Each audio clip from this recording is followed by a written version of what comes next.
Assalamu alaikum wa rahmatullahi wa barakatuh. Today I will make my video for the exam of paradigm, the mind exam of paradigm. So I will start the first question. About this, the first question speak how data science algorithm work in social media. The data science algorithm work in social media user behavior analysis. Data science algorithms used in social media user behavior analysis work as follows: data collection, data processing, predictive analysis, personalization. About data collection, social media platforms collect data on users such as their interaction, like, comment, shares, preference, etc. And then data processing. The collected data is then processed to extract relevant information such as behavior patterns, preferences, and interests, etc. And then predictive analysis. Data science algorithms use machine learning technique to analyze the data, predict future user behavior. Personalization. About personalization, the algorithms use the analysis result to personalize the user experience, displaying content, ads, or a recommendation. The second question. The second question is this a form of privacy violation or technological advancement? In my opinion, the use of data science algorithms to analyze social media user behavior can be considered a privacy violation specifically. So, collection of personal data. Social media platforms collect personal data without always obtaining explicit user consent. And user of data for commercial purpose.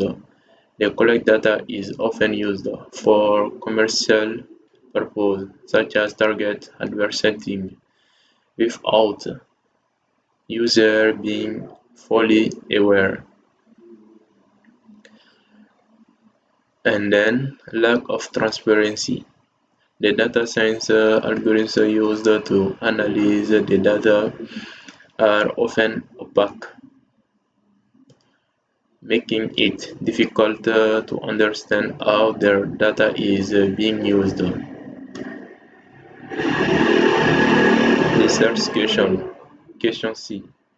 Are algorithm-based recommendation system education or limiting? The algorithm-based recommendation system can be both educational and limiting. For the education, discovery of new content.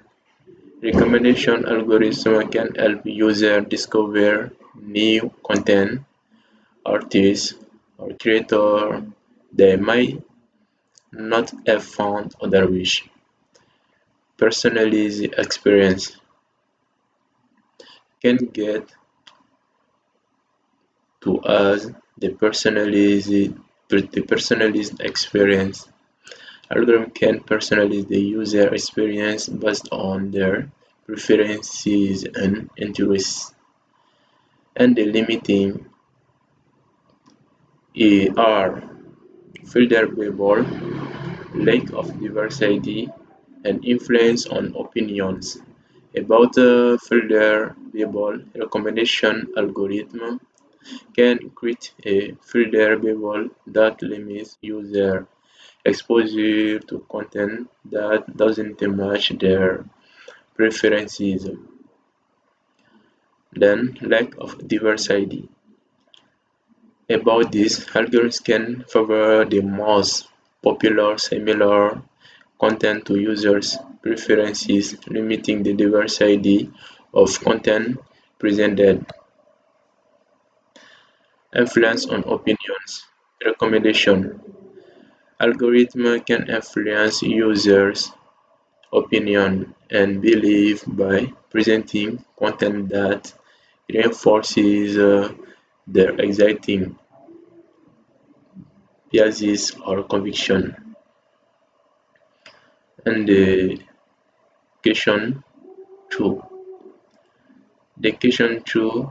The question A of the question 2 is in your opinion, what components of the system are changing people, technology, processes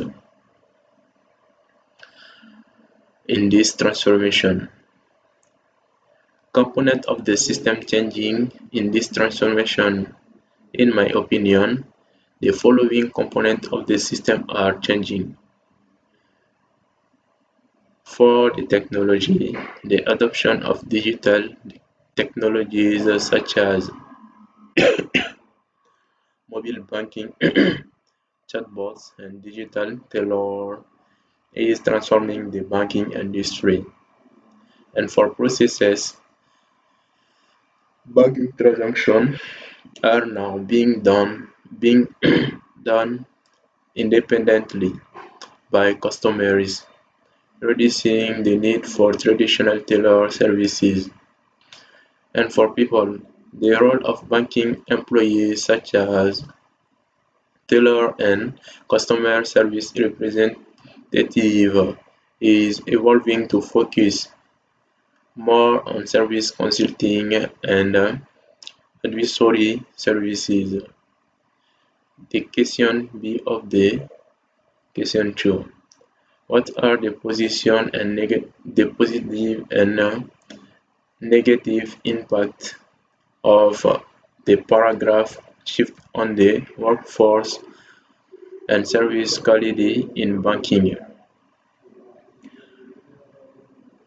Positive and negative impact the workforce and service quality. The paradigm shift in banking has both positive and negative impacts.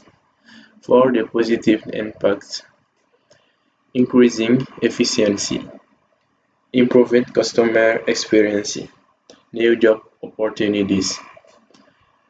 For increases efficiency, digital banking reduces the need for manual processing, increasing efficiency and reducing errors. And then for improving customer experience, digital banking provides customer with with 24 hours of 7-day access to banking services, improving and improving their overall experience. And for new job opportunities. About this, while some jobs may become redundant, new job opportunities are emerging in areas such as digital banking, data analytics, and cybersecurity. And then for negative impacts, we have job displacement, scale gap, depersonalization. About job displacement, the automation of traditional banking services may lead to job displacement for some banking employees. And then skill gap. For this, banking employees may need to acquire new skills to remain relevant in the digital banking ecosystem. And finally, depersonalization. The shift to digital banking may lead to sense of depersonalization, potentially negatively impacting customer relationship. The efficiency of the question 2 is as customers become more independent in conducting transactions, how should the new role of bank employees such as teller and customer service be developed to remain relevant and provide added value in the digital banking ecosystem? Developing new role for banking employers employees to remain relevant and provide added value in the digital banking ecosystem. Banking employees should develop skills in the following areas: service consulting, digital literacy, relationship building, and continuous learning. For service consulting, banking employees should focus on providing advisory service, helping customers make informed financial decisions. And for digital literacy, banking employees should develop skills in digital banking, data analytics, and cybersecurity to support customers in using digital banking service. For relationship building, banking employees should focus on building strong relationships with customers, providing personalized support and advice. And finally, continuous learning. Banking employees should commit to ongoing learning and professional development to stay up to date with the latest digital banking trend and technologies. The question 3, A of question 3 is is forgetting to lock the locker similar to a user who is not careful when using a computer.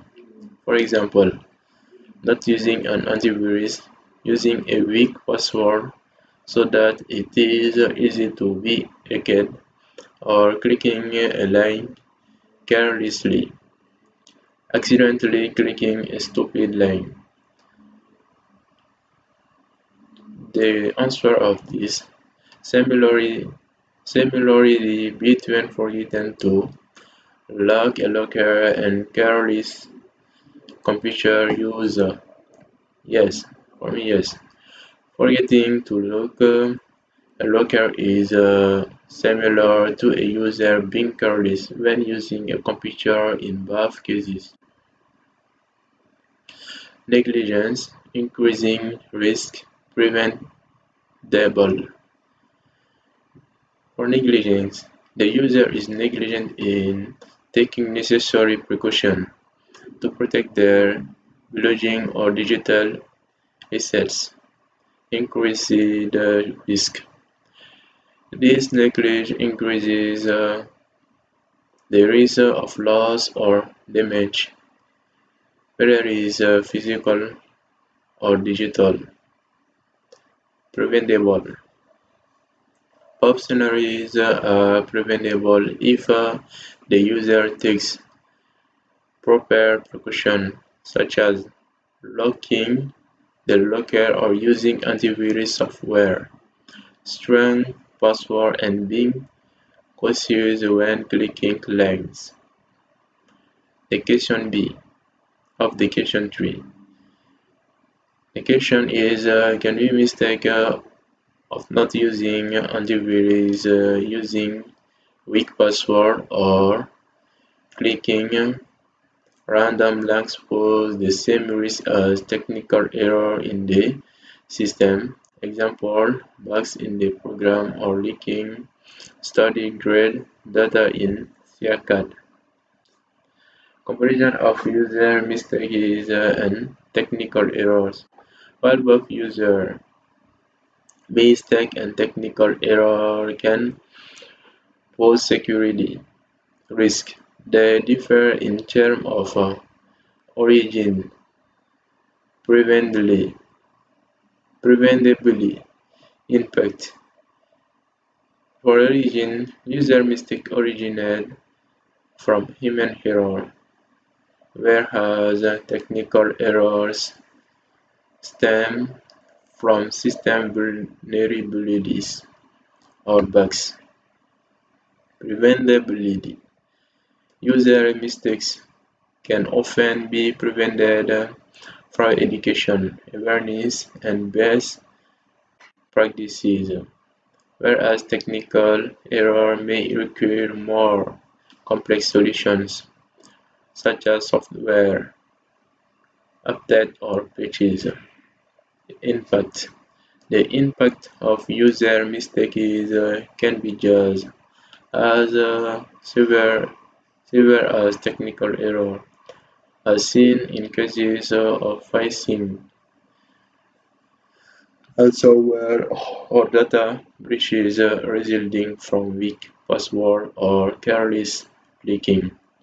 Are both types of mistake equality for the question C is are both types of mistake is equally likely to cause security problem, explained based on personal experience. Based on personal experience, I had said that both types of mistake can cause security problem, but user mistakes are more common and often more easily exploitable as they rely in human psychology and behavior. Technical error can be more complex and difficult to identify, but can also have a broader impact, affecting multiple users of system. For question 4 is why does the social and cultural paradigm of a local community directly influence the success of smart city implementation? Influence of social and cultural paradigms on smart city implementation. The social and cultural paradigm of local community significantly influences the success of smart city implementation because trend and adaptation, communication preferences, and digital literacy and cultural relevance. For the question B of the question 4, who do you think are the key actors that should be responsible for shaping an inclusive digital paradigm? Government, private sector, community or education? Key actors responsible for shaping an inclusive digital paradigm. I believe that the following key actors should be responsible for shaping an inclusive digital paradigm. Government. Government shall provide the necessary infrastructure, policies, and regulation to support the development of inclusive digital services. The private sector. The private sector should invest in digital solutions cater to the need of local communities, ensuring that their product and services are accessible, affordable, and culturally relevant. Community. Community members should be actively engaged in the design, development, and implementation of digital services to ensure that they meet local needs and are culturally sensitive. For education, education institutions should provide digital literacy training and education to community members, enabling them to fully utilize digital services and participate in the digital economy. My video is done. For my video of exam, is done. Thank you for your attention. Assalamu alaikum warahmatullahi wabarakatuh.